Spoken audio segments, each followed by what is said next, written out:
أعوذ بالله السميع العليم من الشيطان الرجيم بسم الله الرحمن الرحيم الحمد لله رب العالمين وبه نستعين وصلى الله على محمد وعلى الطاهرين وعلى الله عليهم أجمعين من الآن إلى قيام يوم الدين آمين رب العالمين.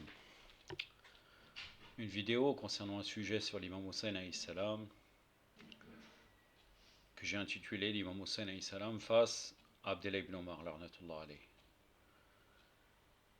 Pour bien resituer le contexte, à quel moment l'imam Hussein a rencontré Abdullah ibn Omar, c'était après que l'imam a quitté la Mecque. Il a rencontré un certain nombre de personnes à Médine. Plusieurs personnes, dont certains membres de sa famille, notamment par exemple Mohammed ibn Hanafiya, et plusieurs personnes, entre autres, par exemple Omar Atraf, Salama, qui à chaque fois lui ont décrit ou voulu lui donner certains des conseils, et d'autres c'était une forme d'opportunisme. C'est-à-dire qu'en fait, en vérité, certains auraient aimé que se débarrasser de l'imam. D'une manière directe ou indirecte. Abdullah ibn Omar faisait partie des gens qui ont accepté en vérité le pouvoir de Yazid, avec une manière diplomatique. Il va le dire à l'imam Hussein alayhi salam. Donc à Médine, l'imam reçoit plusieurs personnes. Moi, ce qui m'étonne beaucoup dans toutes ces lettres, même de ceux qui étaient bien intentionnés, on peut voir que la plupart avaient un contact, pour ceux qui étaient ces membres de sa famille, un contact familial uniquement. C'est-à-dire on peut remarquer que de toute façon, ils ne sont pas vraiment dans le sens de l'obéissance à l'imam. Puisqu'à partir du moment où ils considèrent qu'ils peuvent lui donner des conseils, ça démontre leur incapacité à comprendre réellement la véritable nature de l'imam Hussein alayhi salam. Abdullah ibn Omar, après je vous parlerai de ses différentes positions. Là je vais vous parler de ce qu'a dit Abdullah ibn Omar à l'imam Hussein et ce que l'imam Hussein a répondu. Après je vous parlais d'Abdullah ibn Omar, comment il s'est opposé à l'imam Ali alayhi salam. Puis l'allégeance à Yazid de Abdullah ibn Omar, et Abdullah ibn Omar et Hajjaj ibn Yusuf al-Saqafi, le sanguinaire. Abdullah ibn Omar a une grande place chez les Mukhalifin. Il est quelqu'un qui a rapporté énormément de hadiths, notamment dans le Musnad d'Ahmed ibn Hanbal. Plus de 1700 hadiths ont été rapportés par Abdullah ibn Omar dans le Musnad d'Ahmed ibn Hanbal. Et chose étonnante, c'est que pour l'imam Hassan et l'imam Hussein, salawatullah alayhima, Ahmed ibn Hanbal n'en cite que 6. Alors que pour Ibn Omar, 1700 hadiths ont été rapportés. Si vous revenez au Muwatta de Malik ibn Anas, le chef de file des Malikites, qui est parmi les premières compilations de hadiths chez les Mukhalifin, puisqu'après leur grande compilation d'actes de l'époque,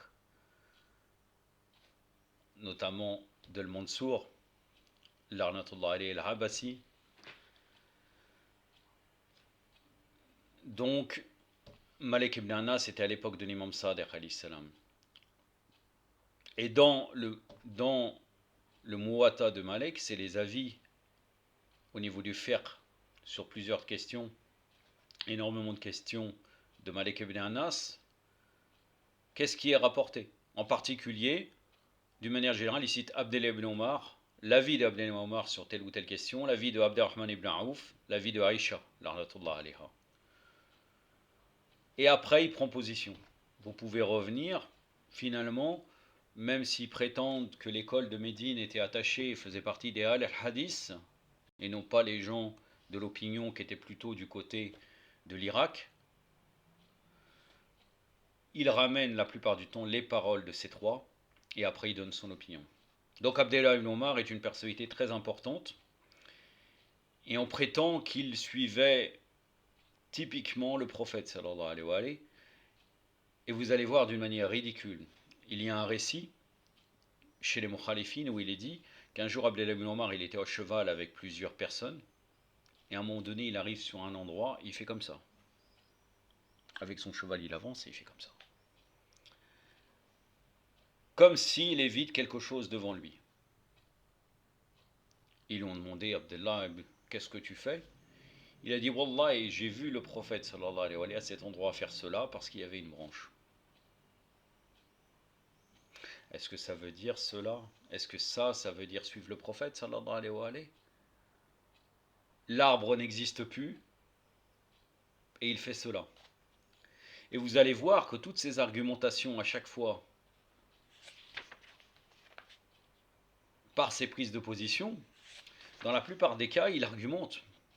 Il argumente avec une vision. Est-ce que c'est un monafère? Certes, c'est un monafère parce qu'il fait partie des gens de Saqifa, mais en même temps, c'est quelqu'un qui comprenait rien du tout. Et il est dit aussi pour sa louange comme quoi il faisait 1000 rakas par jour. Entre parenthèses, la même chose que l'imam Zayn al-Abidin alayhi salam. L'imam Zayn al-Abidin avait 500 palmiers, il faisait 2 rakas pour remercier Allah devant chaque palmier. On pourrait me dire 1000 rakas c'est énormément, c'est beaucoup de temps. Sincèrement, une fois j'avais calculé, il faut compter le nombre de temps qu'on met pour faire 2 rakas, et on arrive à un temps de 6 heures, si je ne me trompe pas, 6 heures, ou 8 heures, c'est pas plus, j'avais calculé cela, c'est soit 6 heures, soit 8 heures la réponse. Bien entendu, pour l'imam Zayn al-Abidin alayhi salam, on sait très bien que même s'il ferait cela, déjà premièrement il a le don d'ubiquité, il peut être ailleurs en même temps, et pas seulement ça, le temps est en faveur de l'imam. Même s'il est fait, il le fait peut-être, ça ne dure pas autant. Hein, sans compter le don d'ubiquité, comme je vous ai dit, qui est prouvable à travers nos hadiths, notamment dans Basa'ad Arajat, de Hassan Safar al-Qawmi. Le fameux compagnon de l'imam Hassan Askari alayhi salam. Donc Abdullah ibn Omar, on peut dire que c'était un adorateur ignorant, jahel, et qui comprenait très très mal les choses. Vous avez l'exemple avec la branche, comme je vous ai dit, qu'il se baisse alors que l'arbre n'existe même plus.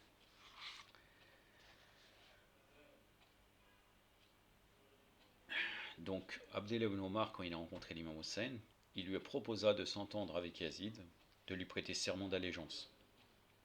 Il avertit l'imam des conséquences périlleuses qui pourraient survenir à cause de son opposition acharnée contre le régime despotique de Yazid. Et il voulait l'enjoigner d'abandonner une guerre contre ce régime. Selon Khawarizmi, il lui dit: Oh Abba Abdullah, étant donné que les gens ont prêté serment d'allégeance à cet homme et que l'argent et la richesse se trouvent entre ses mains, les gens se tourneront inévitablement vers lui. Et puis, avec la longue inimité que lui et sa famille manifestent envers vous et votre famille, je crains qu'en vous opposant à lui, vous soyez tués et qu'un groupe de musulmans devienne les victimes involontaires dans cette voie.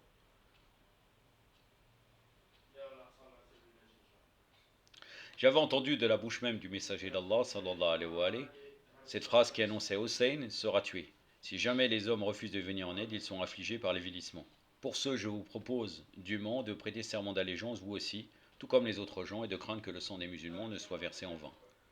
C'est le Martel de Khawarizmi, volume 1, page 190. Je peux vous dire pas mal de choses sur ce qu'il a dit. Quand il dit les gens ont prêté serment d'allégeance, c'est une réalité. L'argent et la richesse se trouvent entre ses mains.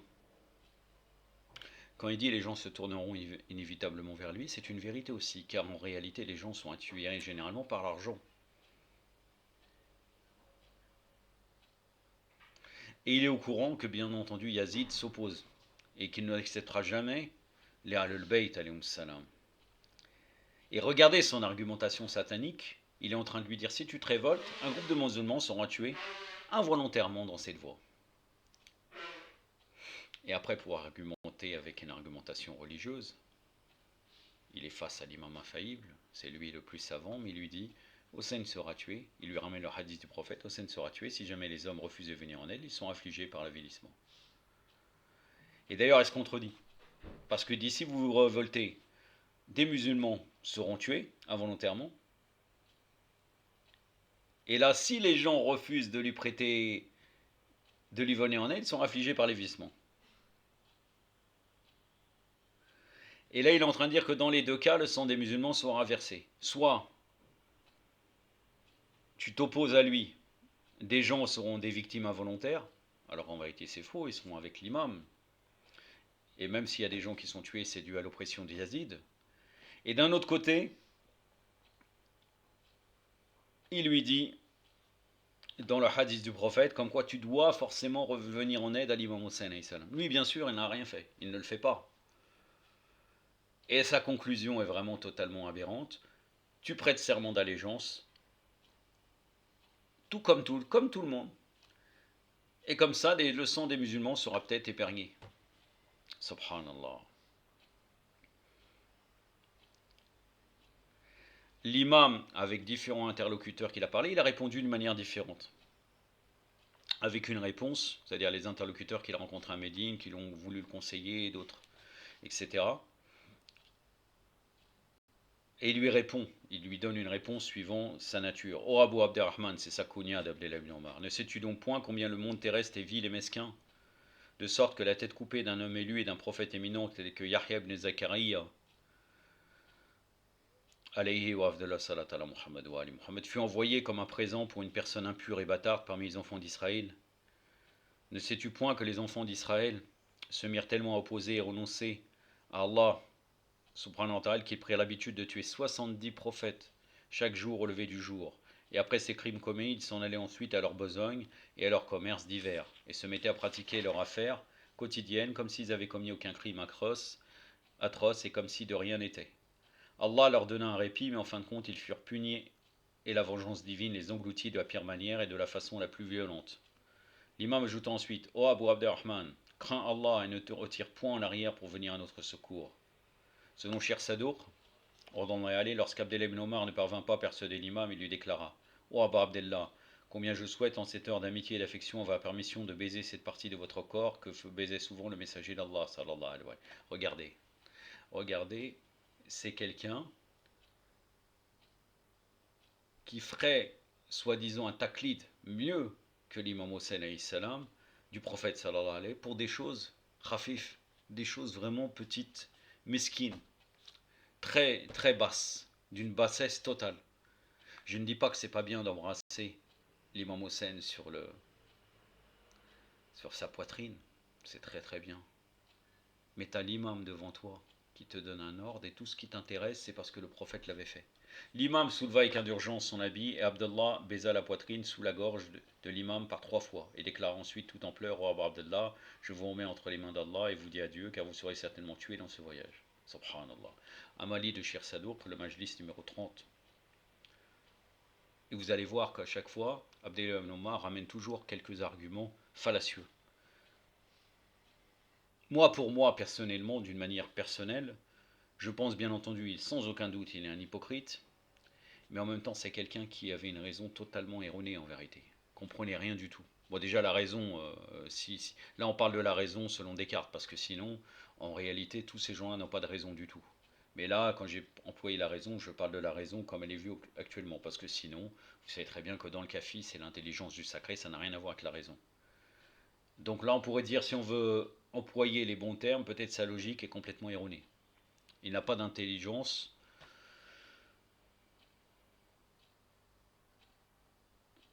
Mais de toute façon, il est complètement voilé.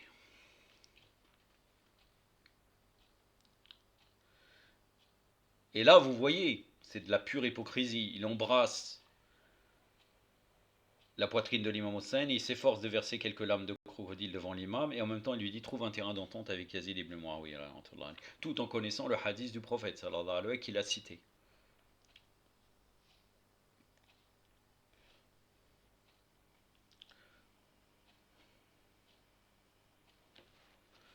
Maintenant, nous allons parler d'Abdellah ibn Omar et son opposition avec le Seigneur des croyants. Après l'assassinat d'Osman, larnatullah alayhi, lorsque tous les musulmans d'Édine se rassemblèrent et proposèrent et insistèrent de prêter serment au Seigneur des croyants, Abdel ibn Omar se trouvait dans ce conseil formé par 7 hommes. Et il fut l'un de ceux qui ne voulut point prêter serment d'allégeance au Seigneur des croyants. Il prétendait que lorsque la totalité des musulmans aurait prêté serment à Ali, lui aussi se soumettrait à cette tâche. Il prétendait il voulait être le dernier homme à lui prêter serment d'allégeance. En réalité, ce n'est pas comme ça que ça se passe. Normalement, les nobles ou les gens qui sont considérés ou qui sont vus par les gens nobles, c'est eux qui doivent prêter serment d'allégeance en premier. Pour pouvoir faire que la masse qui voit, il se dit, ces gens nobles ont fait l'allégeance, donc nous le faisons. Lui non, il a dit non, je le fais à la fin. En ce temps-là, Malik el-Ashtar déclara au Seigneur des croyants, comme il ne craint pas votre épée et votre foi, il s'attache donc à une telle excuse. Permettez-moi de grâce de le mettre sous pression.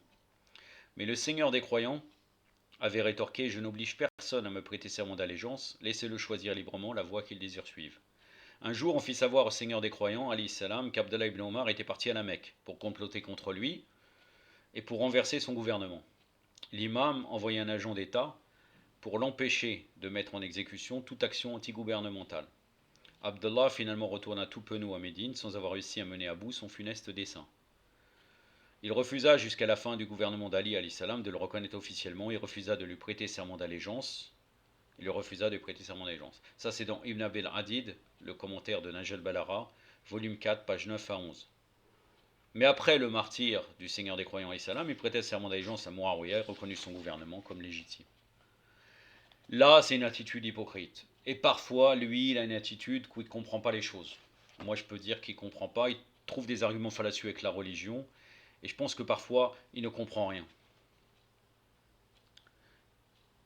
Moi, je pense que quand il embrasse, encore une fois, je reviens à ça, quand il embrasse la poitrine de l'imam Hossein, c'est pas forcément l'hypocrite. Il croit qu'il y a une baraka là, mais il a oublié tout. Il oublie tout. Il est avec Muawiyah, il est avec Yazid, mais il oublie à quoi ça sert personnellement. Rien du tout. Et je dis qu'il comprend rien en me basant sur le récit des Mukhalifin. Peut-être c'est une histoire fausse. Pour eux, c'est une louange, le fait qu'ils passent devant un arbre qui n'existe plus, qui se baisse, en disant Wallah, j'ai vu le prophète faire cette action, alors que c'est une action de la vie. Le prophète, si par exemple il prend, je ne sais pas moi, ce paquet de mouchoirs, il le met ici, un jour il revient, lui, il n'y a plus rien, il prend un paquet de mouchoirs, il le met là. Il va dire Wallah, j'ai vu le prophète le mettre ici. Est-ce que ça, c'est quelque chose de louange pour vous, les mukhalifines, qui n'avez rien dans votre cerveau en vérité, rien du tout. Si je sais pas, c'est un point chiche ou je sais pas qu'est-ce que c'est. Subhanallah. Abdallah ibn Omar, maintenant, est son allégeance à Yazid.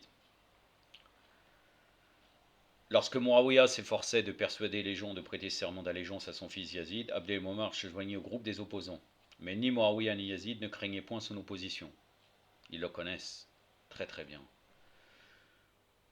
Car Muawiyah lui avait même un jour discuté au sujet de ce qui allait sûrement s'opposer à Yazid. Lorsque le nom d'Abdallah ibn Omar avait été prononcé, il avait donné son avis et déclaré « Bien qu'Abdallah ibn Omar ait refusé de te prêter serment d'allégeance, cependant son cœur est avec toi, sache donc sa valeur et ne chasse point de ta présence. »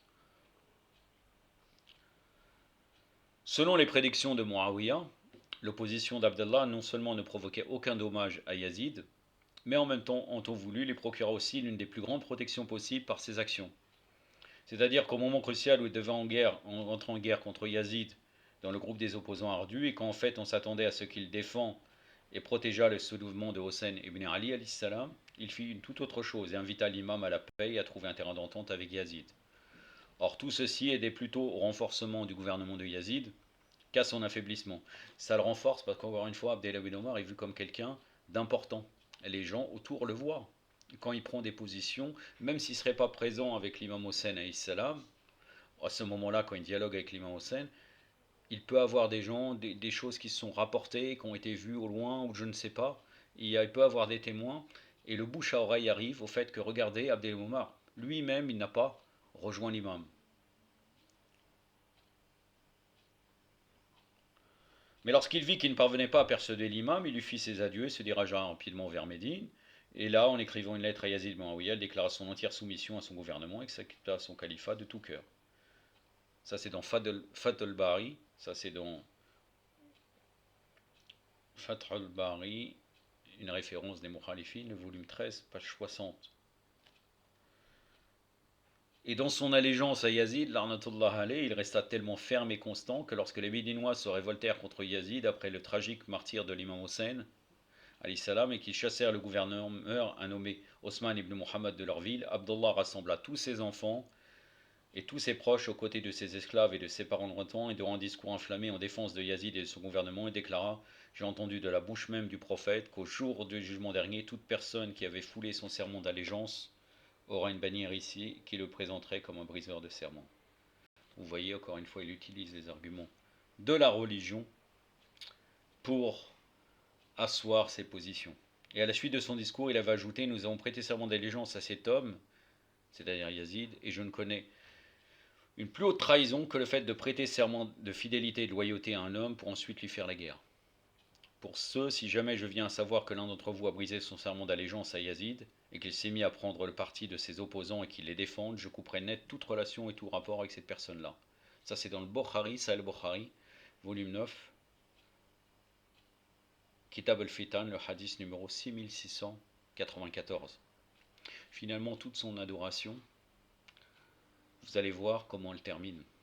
Soi-disant ses 1000 rakats, son taklid, je ne pourrais pas dire, on ne peut pas dire taklid aveugle pour le prophète sallallahu alayhi wa sallam, vous avez compris, c'est-à-dire c'est des choses qui n'ont aucun rapport avec un taklid, sont, je ne sais pas comment dire, suivisme peut-être, soi-disant qui suit le prophète, hein, avec cette branche-là, et vous allez voir tout ça, l'amène-nous, d'une manière finalement la plus humiliée possible.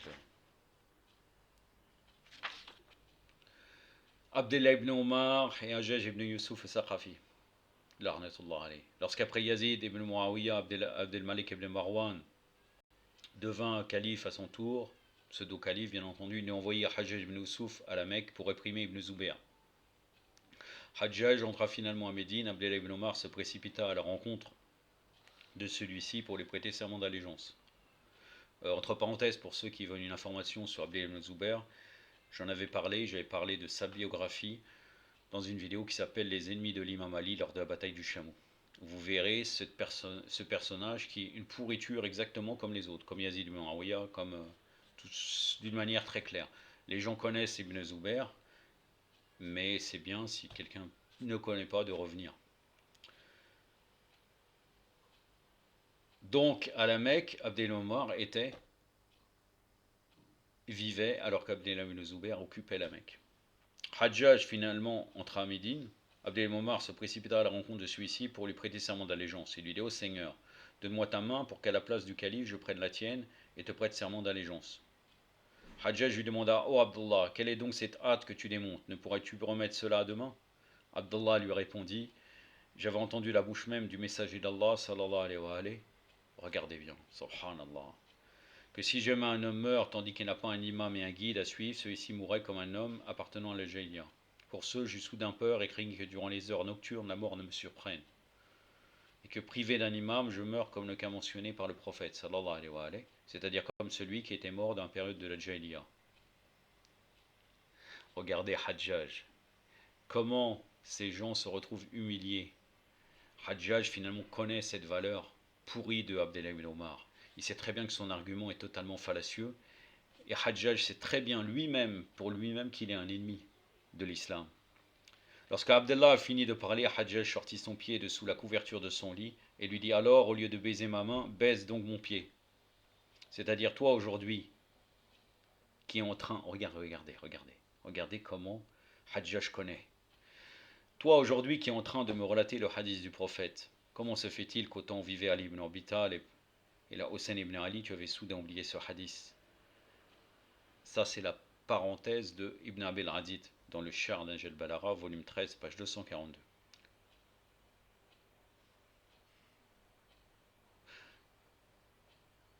Et voilà le hadith qu'il avait cité devant l'imam Hossein se retrouve confirmé. Comme quoi, refuser d'aider l'imam Hossein entraîne l'avilissement et le mépris. J'ai rien à rajouter. On peut voir vraiment ces gens, quelles ont été leurs fins critiques. Et si ce n'est pas cette fin critique dans cette dunya, certes, ils auront une fin critique dans le raja, lorsque notre imam, Ajallahu Ta'ala Faraja, reviendra pour faire subir le châtiment de ses ennemis ultimes du prophète sallallahu alayhi wa alayhi al-bayt alayhi salam. أكتفي بهذا القدر وصلى الله على سيدنا محمد وأطهره الطاهرين والسلام عليكم ورحمة الله.